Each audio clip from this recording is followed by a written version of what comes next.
Hello and welcome back to another video. So today we're going to be reviewing the Galaxy S21 Ultra. We're going to be doing this a little bit differently. It might feel a little bit scattered because I'm not scripting at all for this.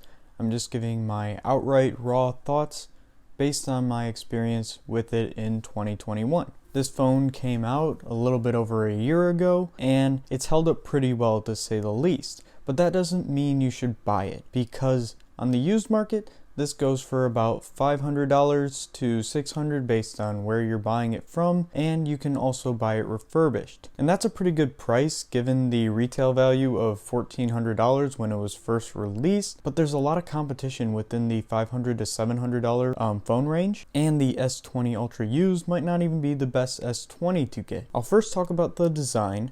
We have a glossy finish on the back and a pretty ugly camera bump to say the least, but on the front we have that nice huge display with a minimal hole punch that is centered, something Samsung's been doing for a while, so you're not going to miss out on much going for the front design of this, and the curved edges are very slight.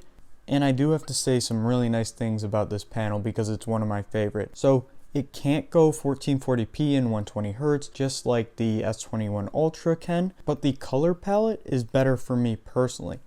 I'm a person who prefers natural tones, like how you see on iPhone and Pixel. Both of those do a great job, and Samsung's natural mode on here is just as good, if not better, than both of those. On the newer S21 series and even the Note 20 Ultra, the natural mode that Samsung calibrated was a little more muted than before. With the S20 series, it's perfect to me, and I think it's one of the best displays you can get. Honestly, for me, it'd be basically perfect if it could do 1440p at 120 Hz. And then something really underrated is the haptic feedback. In the past, Samsung had not had the best haptic feedback, where on the S20 Ultra, it's pretty good. In addition, speakers are another thing that's underrated, and I think the speaker system on here is very solid. OS in their code, a new iMac in Xcode crash logs. WWDC was then announced with some conspiracies over some glasses. People lost. No, it's not iPhone level, but in terms of Android phones, it's up near the top.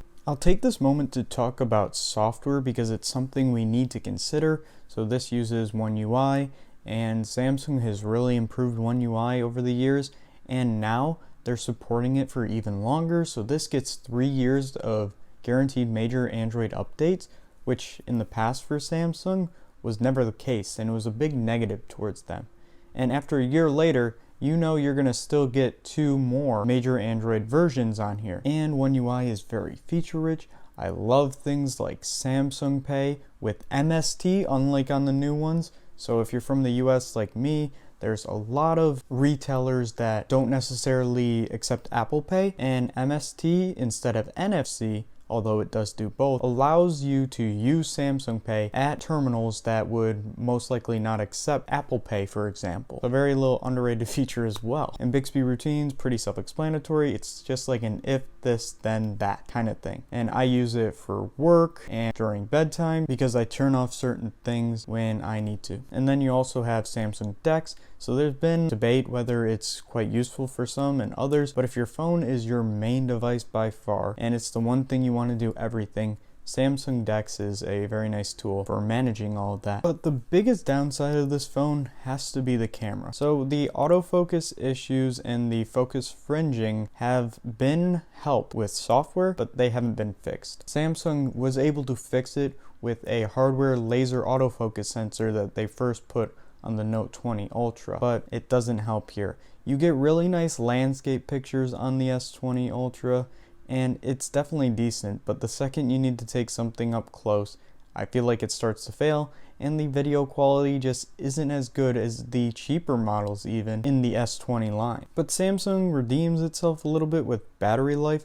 This 5000 mAh battery powered with the Snapdragon 865 rather than the Exynos 990 has been pretty good for me overall. I'd say I can get through most days with ease, and I'm getting about 6 hours of screen on time with my usage, which is pretty good. So battery life is still hold up well, but let's say you're from Europe, for example, the Exynos model has a clear disadvantage in this regard. But both the Exynos and Snapdragon models have been pretty good in performance. Depending on your usage, I don't think you're going to find this as a huge issue at all.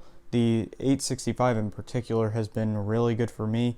It's handled all the games I've played with pretty much ease, and I think it's going to be fast for years to come. So do I recommend this phone to you? And you'd have to have like no emphasis on the camera really, because if you needed the camera to use it very often, then I would actually go for the S20 Plus over the S20 Ultra. And also, if you're not a huge phone fan, which if you're looking into this phone, you probably are, the S20 Ultra is a pretty big phone. It's easy enough for me to handle, but definitely a two-handed phone for most people, including myself. In general though, it's a really good phone and I think a lot of people will like it. So if you are shopping the used market, this could be a good option.